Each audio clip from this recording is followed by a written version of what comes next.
Well, in some ways, the Maine decision is less significant than the decision in Colorado to strike Donald Trump from the primary ballot.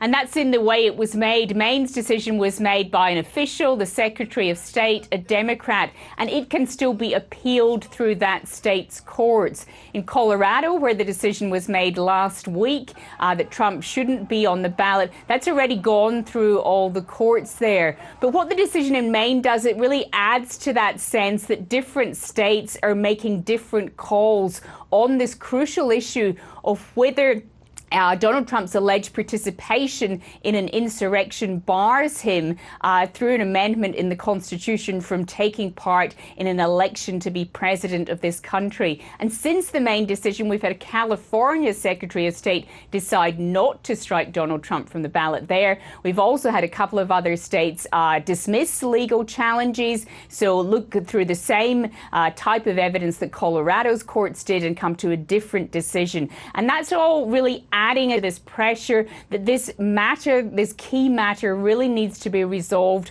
by the U.S. Supreme Court. And in fact, in the case of Colorado, both sides of the equation, Republicans and those who would seek to strike Donald Trump from the ballot, have asked the Supreme Court to take up the issue. Experts tell us if the court does, it's going to be an incredibly complex decision for it to make. I think that the justices are going to be looking at the legal issues, but they're obviously going to be cognizant of the seriousness of removing a major candidate, in fact, the leading candidate for one of the parties, from the ballot.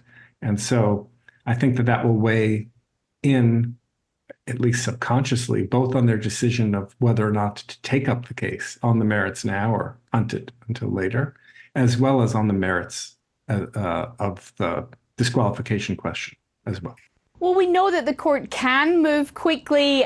Those of us who remember the year 2000 and the dispute between George Bush and Al Gore over who'd won the state of Florida in that presidential election, that's a case that the court resolved within a matter of a few days. But there's no mandated timeline for the court to even say whether it's taking up this case.